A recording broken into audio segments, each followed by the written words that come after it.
कभी ऐसा हुआ है कि आपकी लाइफ में कोई बड़ी प्रॉब्लम नहीं है, घर ठीक है, दोस्त हैं, काम या पढ़ाई चल रही है, खाने के लिए खाना है, सोने के लिए बिस्तर है, फिर भी रात को अकेले बैठते ही एक सवाल आता है, मैं आखिर कर क्या रहा हूं अपनी लाइफ में।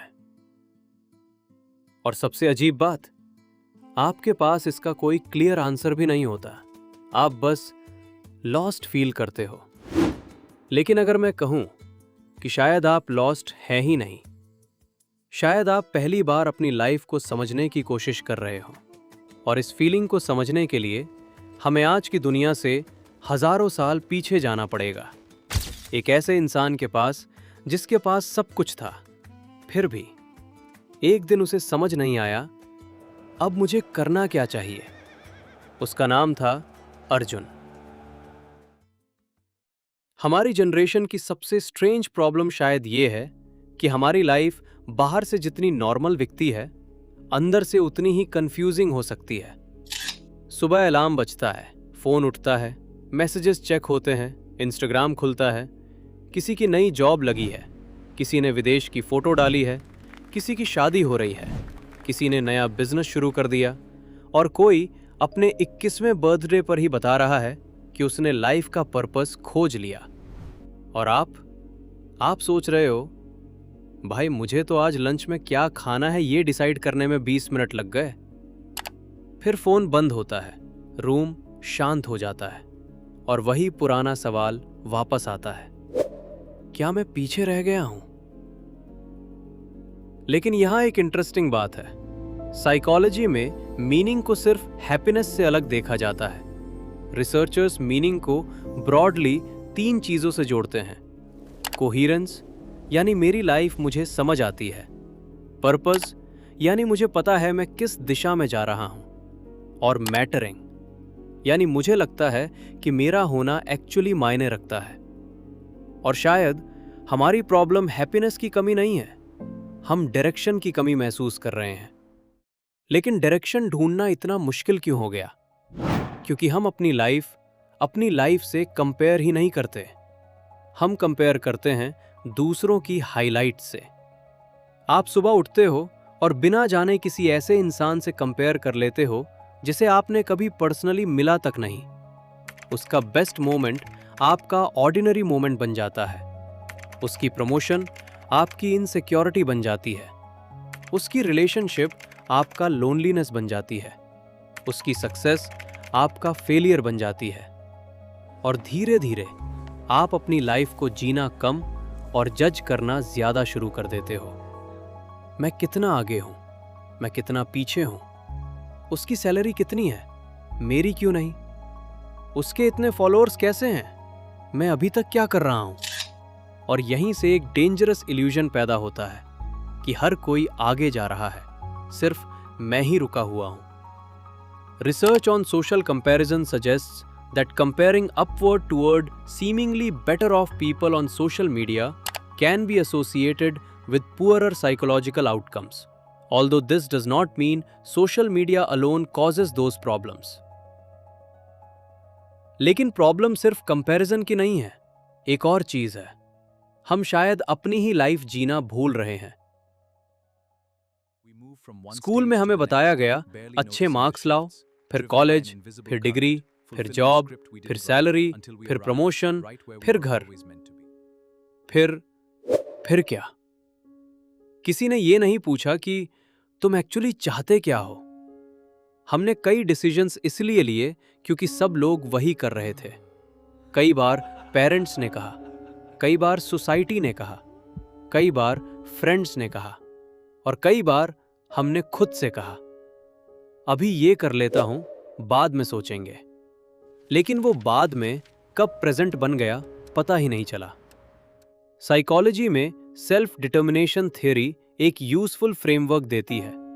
इसके अनुसार इंसान के लिए ऑटोनॉमी, कॉम्पिटेंस और रिलेटेडनेस जैसी बेसिक साइकोलॉजिकल नीड्स इंपॉर्टेंट है।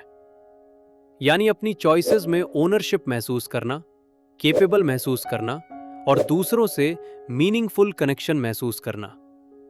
और अगर आपकी पूरी लाइफ दूसरों के एक्सपेक्टेशंस के हिसाब से चल रही है, तो बाहर से सब कुछ सही होते हुए भी अंदर एक सवाल उठ सकता है, ये मेरी लाइफ है या बस एक ऐसी लाइफ है जो मुझे जीनी थी। और अब सबसे इंपॉर्टेंट पार्ट, अगर आप 18, 20, 22, 25 या इवन 30 के आसपास हो तो हो सकता है आपको ये महसूस होना कि मुझे अभी तक पता होना चाहिए कि मैं क्या कर रहा हूं। खुद एक गलत एक्सपेक्टेशन हो।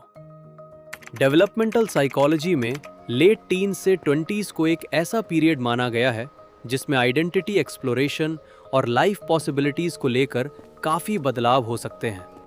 इसे इमर्जिंग एडल्टहुड के फ्रेमवर्क में स्टडी किया गया है। मतलब आपको हर आंसर पता नहीं होना आपकी फेलियर नहीं है। कभी कभी आप कंफ्यूज्ड इसलिए होते हो क्योंकि आपकी आइडेंटिटी अभी बन रही होती है। आप पुराना वर्जन छोड़ चुके होते हो लेकिन नया वर्जन अभी मिला नहीं होता। और ये बीच का फेज बहुत अनकंफर्टेबल होता है क्योंकि आप जानते हो मैं पहले जैसा नहीं रहना चाहता, लेकिन ये नहीं जानते तो फिर बनना क्या है। और शायद यही फीलिंग हमें सबसे ज्यादा डराती है। लेकिन हजारों साल पहले एक इंसान भी इसी तरह के एक इम्पॉसिबल मोमेंट में खड़ा था। बस उसका रूम मुंबई का बेडरूम नहीं था, उसका फोन उसके हाथ में नहीं था, उसके सामने कुरुक्षेत्र का बैटलफील्ड था। अर्जुन अपने रथ पर खड़ा था, सामने उसके अपने लोग थे, गुरु थे, रिश्तेदार थे, मित्र थे, और जिस युद्ध के लिए वो तैयार होकर आया था उसी मोमेंट में उसके भीतर सर्टेनिटी टूटने लगी। उसने अपना धनुष नीचे कर दिया। और भगवत गीता की शुरुआत यहीं से होती है, किसी परफेक्ट इंसान से नहीं, किसी ऐसे इंसान से नहीं जिसे लाइफ के सारे आंसर्स पता हों, बल्कि एक कंफ्यूज्ड इंसान से, एक ऐसे इंसान से जो अपने सामने खड़ी रियलिटी को देख रहा था और पूछ रहा था मुझे करना क्या चाहिए। और शायद यही वजह है कि अर्जुन आज भी रेलेवेंट है, क्योंकि सर्कमस्टांसेस बदल गए लेकिन वो सवाल नहीं बदला। और फिर कृष्ण बोलते हैं, लेकिन ध्यान से देखिए, कृष्ण अर्जुन को कोई सिंपल मोटिवेशनल कोट नहीं देते। वो ये नहीं कहते बस पॉजिटिव सोचो, वो ये भी नहीं कहते सब अच्छा होगा। वो अर्जुन की कंफ्यूजन को इग्नोर नहीं करते, वो उसे समझने के लिए उसे अपने एक्शंस, अपनी रिस्पॉन्सिबिलिटी और अपने अटैचमेंट को देखने के लिए कहते हैं। भगवत गीता 2.47 में कृष्ण कहते हैं, कर्मण्येवाधिकारस्ते मा फलेषु कदाचन, अर्थात तुम्हारा अधिकार कर्म पर है, फल पर नहीं। लेकिन इसका मतलब ये नहीं कि रिजल्ट की कोई जरूरत ही नहीं। इसका डीपर पॉइंट ये है कि अगर तुम्हारी पूरी आइडेंटिटी हर रिजल्ट पर डिपेंड करने लगे तो हर फेलियर तुम्हें खुद से छोटा महसूस कराने लगेगा।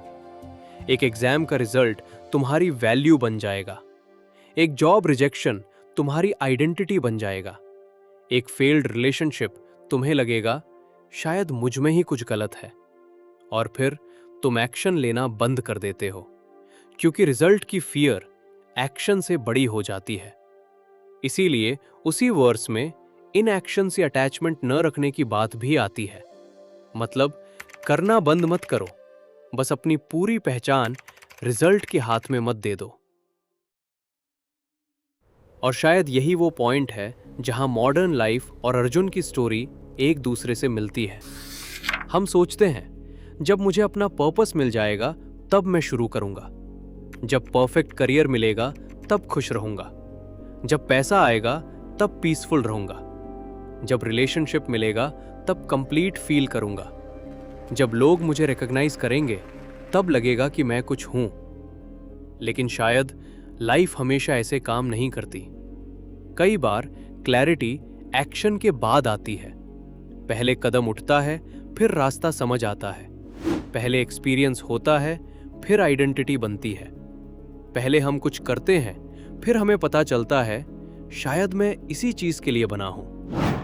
पर्पस हमेशा कोई हिडन ट्रेजर नहीं होता जिसे एक दिन अचानक खोज लिया जाएगा। कई बार पर्पस वो चीज है जिसे आप अपने एक्शन से धीरे धीरे बनाते हो। और शायद इसलिए अगर आज आपकी लाइफ ठीक है लेकिन फिर भी आप लॉस्ट फील करते हो, तो तुरंत अपनी पूरी लाइफ बदलने की जरूरत नहीं है। जॉब छोड़ने की नहीं, शहर बदलने की नहीं, सबसे दूर भागने की नहीं, हर चीज रीस्टार्ट करने की भी नहीं। शायद पहले रुकना है और खुद से कुछ अनकंफर्टेबल क्वेश्चंस पूछने हैं। मैं जो कर रहा हूं, क्या वो सच में मेरा डिसीजन है? मैं किससे कंपेयर कर रहा हूं?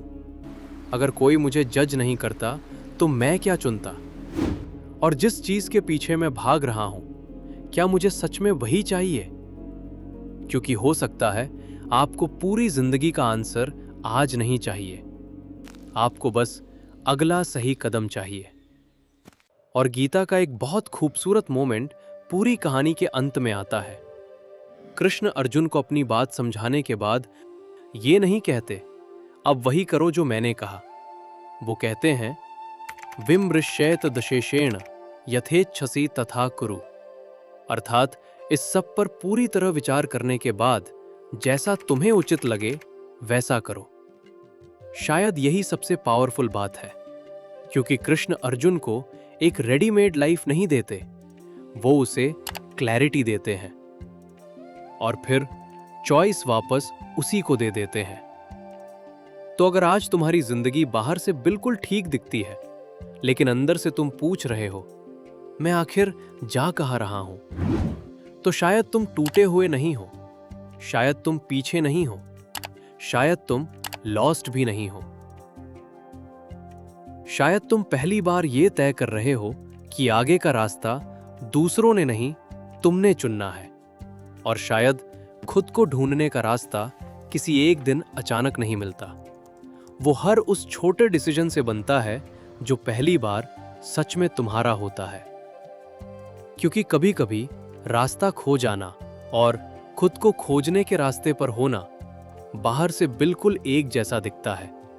बस फर्क इतना है, एक में हम दुनिया से पूछते हैं मुझे कहाँ जाना चाहिए, और दूसरे में हम पहली बार खुद से पूछते हैं मैं जाना कहाँ चाहता हूं। सो आज हम इधर ही रुकते हैं और मुझे जानना है कि आपके मन में क्या थॉट्स चल रहा है इस वीडियो को देखकर। अगर आप एंड तक आए हो तो please let me know in comments. अगर आपको ये वीडियो अच्छी लगी तो आपको डेफिनेटली ये वीडियो पसंद आएगी जो स्क्रीन पर दिख रही है। Go check it out. We will meet you in the next video. तब तक के लिए गुड बाय।